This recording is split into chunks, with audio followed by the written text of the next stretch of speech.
My dad is going into hospice next week, but he's been out of it for the last 6 months. The house he lives in with his wife and 2 adult daughters is mine. I bought it for him to live in after my mom died. He spiraled for a bit when that happened. He lost his job and he was evicted from their apartment. I bought a small house in an older, safe neighborhood for him and his dog. I'm all he has and I love him. 5 years later he met Maxine and they married 2 years later. He moved her into the house. I didn't have a problem with that. First, her daughter and then her other daughter moved in. It was not my favourite thing, but it wasn't my place to say anything. Everything was fine for a while, then one kid decided she was scared of my dad's dog. She got her mom to convince my dad to get rid of Donnie. My dad didn't want to do this as Donnie was my mom's dog too. He was an old Jack Russell Terrier and he was about as scary as a dog-shaped rug. I took Donnie. This made Maxine and her kids angry, like my dad found a loophole or something. I would take Donnie with me whenever I came to visit. They always made a big production of it. Such a scary brute. All he did was roll around on the grass and bark at the squirrels. As I said, my dad is going into hospice this week, and I went to talk to Maxine and her daughters. I brought Donnie to say goodbye to my dad. Maxine's daughter said she was glad that she would never have to have Donnie in her house again. I was planning on telling her that as long as she paid the property taxes, maintenance and utilities, she would be welcome to live in the house as long as she wanted. She had made my dad happy and I was trying to be nice. I had my lawyer draw up an agreement that said precisely this. Her kid made me angry though. I didn't even pull it out. I just gave Maxine an ultimatum.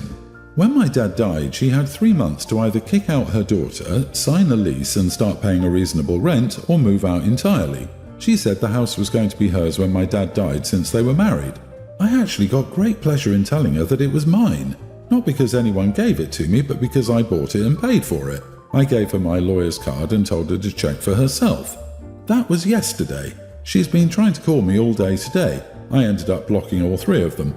But not before I heard all kinds of messages about what an idiot I was to do this to a widow and her children.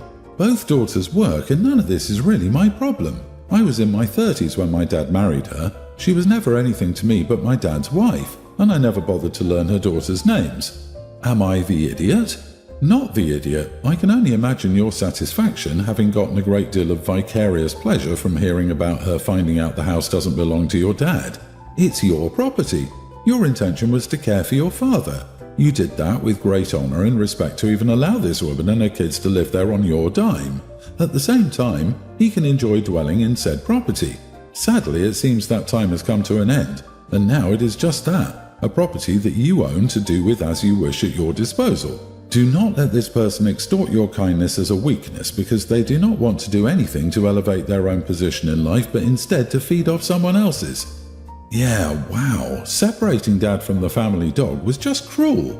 Maxine's daughter's comment about being glad about never seeing the dog again comes off to me like she's glad that your dad is dying so that she doesn't have to see the dog. Even if she didn't mean it in that harsh way, she showed zero awareness when it came to your dad's relationship with the dog.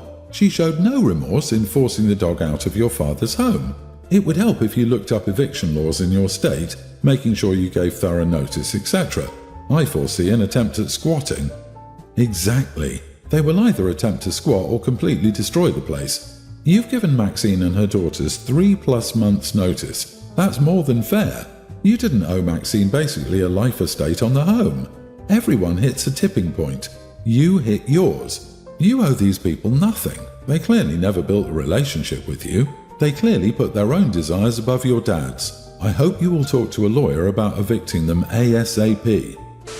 My daughter, kindergartner, is having a birthday later this month. We have a trip coming up, so we decided to have a birthday party last Saturday instead. When we got home after the party, we helped our daughter open her gifts. The only ones she didn't open were the ones we realized were jewelry or clothing. She doesn't care about those, only the toys, which my husband and I opened without her. Those were primarily gifted by family members. The jewelry department mainly consisted of necklaces and bracelets. The sole exception was a pair of earrings my father and his wife gifted. My daughter's ears aren't pierced. We didn't pierce them when she was born, nor do we intend to do so anytime soon. We want to let her decide whether she wants to, and she's never expressed any interest. So my husband and I knew we'd be exchanging the earrings. Usually we don't tell people we're exchanging a gift they bought for us. This time is different. My stepmother has bugged me about piercing my daughter's ears since she was born. There's always a different reason why. First, it was because people wouldn't know she was a girl if we didn't. Then it turned to she'll get jealous of her friends and so on. But she always makes the point that girls need to have their ears pierced. She brings it up almost every time we see her. My father usually doesn't comment on it but has backed her up several times. Also, my stepmother never complained about my older son's appearance, so I know this is rooted in misogyny. When my father called us the next day to ask what we thought of the earrings, I told him they looked nice. My stepmother joined in and asked, "So you're getting her ears pierced?" I tried to dodge the question, but she later asked it again, so I told them no. I looked at the store's website and found a matching necklace for which we'll exchange the earrings. There's a price difference, but I'll cover it. Well, they weren't happy. Apparently my stepmother started crying. My father told me off for thinking about exchanging a thoughtful gift he bought for his granddaughter and said it was wrong of me to dismiss my stepmother's opinions like that. In return, I told him I couldn't take her insistence anymore and that she needed to stop obsessing over my daughter's ears. It escalated into a fight. My husband, while 100% on my side otherwise, thinks I didn't need to tell them. Am I the idiot? Not the idiot. Honestly, I never let them babysit your daughter unsupervised because of that level of insistence. Your stepmother pushed. This is a more than reasonable boundary. No, you will not be piercing your daughter's ears. It wasn't a gift, it was an attempted manipulation. Even if it were his side of the family, your husband would be out of line here. This is an example of needing to tell them that the gift was inappropriate, because they knew full well it was. It's not their kid, so they don't get to decide anything about parenting it. Get your stepmother a gift she can't use and see how she likes it. Tell her you think she needs to take up scuba diving and get her a dive mask. All gifts going forward are things she can't use, and when she questions it, you can tell her that it's a thoughtful gift and that you've decided she needs to get into scuba diving. LOL, what a joke. How are pierced earrings for someone without pierced ears a thoughtful gift?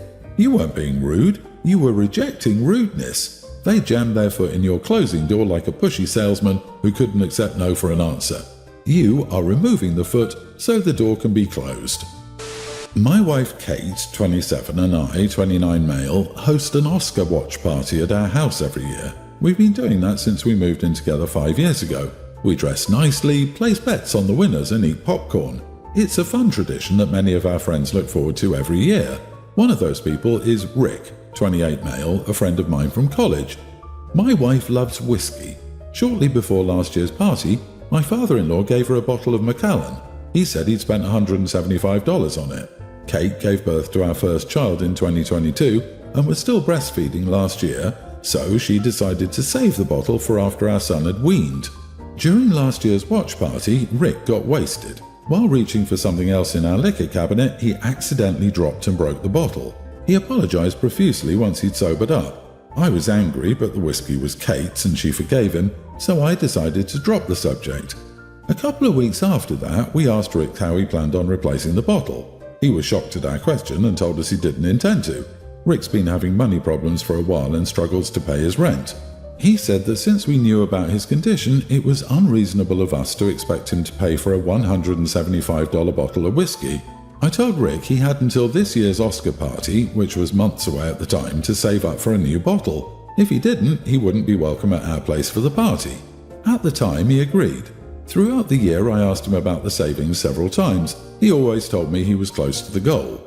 Last week, I asked Rick about it again. He confessed he hadn't saved any money for the bottle, so I kept my promise and uninvited him from the party.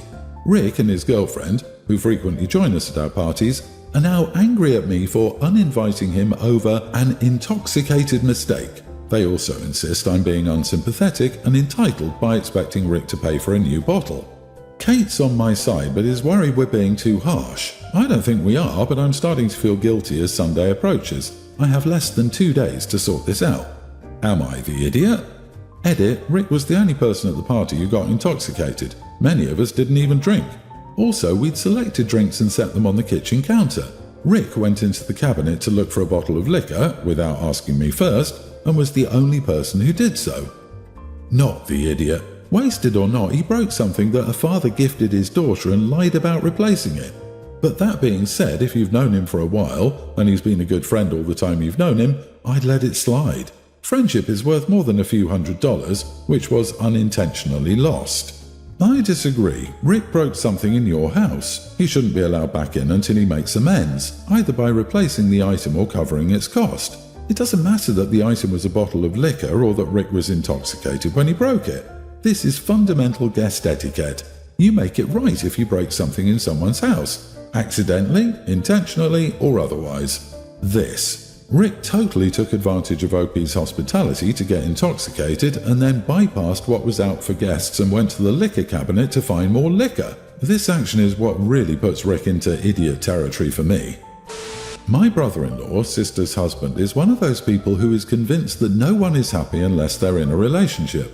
I've never been someone who has been all that concerned about finding a man or anything. If it happens, that's great. If it doesn't, I have a life I'm happy with. For the record, I, 28 female, own a successful small marketing business, a home, a car, etc.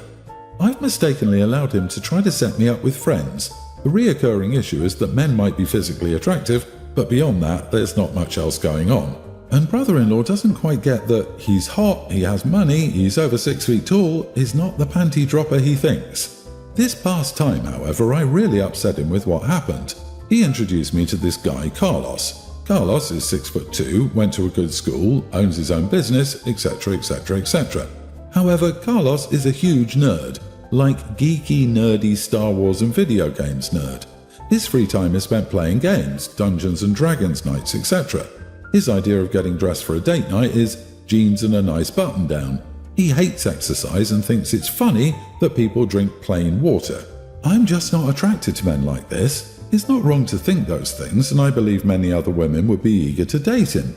Brother-in-law unleashed his frustration at me, telling me how I'm superficial and care about the wrong things, like it's vapid for me to care about someone's style or hobbies. How he offered up his hottest friends for me, and I just sneered at him like I was such a prize. I just told him to screw off. I said that I'd never asked him to set me up, and if he doesn't like it, to stop trying to hook me up with men. I accepted these dates out of curiosity and being open to what the universe brings, but I won't date someone just because they're physically attractive. I'm not some 20-year-old who thinks that a guy being 6'2" is half of the equation. My brother-in-law yelled at me, telling me that it's weird that I'm 28 and have only been in one long-term relationship, and that my clock is ticking. My sister has asked me to try to make nice with him by apologizing. I genuinely do not think I have anything to apologize for. Am I wrong? Not the idiot. I think it's weird that your brother-in-law is so obsessed with your love life that your sister wants you to apologize. A hint of misogyny as well. He sounds more bothered that you're successful on your own without a man than he is, you not wanting to date his nerdy friends. If brother-in-law can't separate his ego from you deciding not to continue a relationship with one of his friends, he needs to bow out of setting you up. You have clearly said you guys didn't have chemistry or are compatible. That happens. As long as you're not disrespectful when you end things with these guys, he has no right to be mad. And heck no to apologizing to keep the peace. Makes me wonder how many opinions your sister has to swallow to keep her relationship afloat. Oh, and he should screw right off, your clock is ticking. Is he from the 50s? That comment is entirely out of line. I don't know why people say you're judgmental. I just understood that your interests and hobbies don't align, so there's not much in common between the two of you. My husband, 26, and I, 25 female, have been married for 1.5 years. Been together for 9, and our son is an infant. My in-laws live about an hour away in the town where we grew up. With my husband's siblings all moved out now, the house is too much space for my father-in-law and mother-in-law by themselves, so they're looking to move and have implied to my husband that they would like to live with us. He's the only son out of 5 kids. In our culture, parents often live with their son's family, and he wants to abide by that, and he's mentioned it to me. I'm conflicted, and I've told my husband everything so he knows my feelings about the topic. On the one hand, I would really love it. My mother recently passed, so it's been tough, and with the baby I could really use their support. I have a few short-term health things resulting from complications during my son's birth as well. We have the space, that wouldn't be an issue. The problem is my sister-in-law, 29, her parents' favourite. They dote on her often and can sometimes be blind to her faults. She often goes to stay with them for months on end. She just left after 6 months, when her marriage is on the rocks until she and her husband work it out. I know that if my in-laws moved in with us, they'd always have her around. especially as she frequently tells my husband how much she loves our place. I wouldn't mind it, but she's always been rather antagonistic and jealous towards me, only conveniently nice when she needs money or babysits for my nieces, toddler and kindergartner. I do feel bad, but I'm tired of her hostility and don't think that I can handle her presence around the house, especially while dealing with my grief and taking care of my son. Yesterday we were at my in-laws' place and the topic came up. I said, it'd be great, but not if you brought sister-in-law along, and tried to tactfully explain what I said above.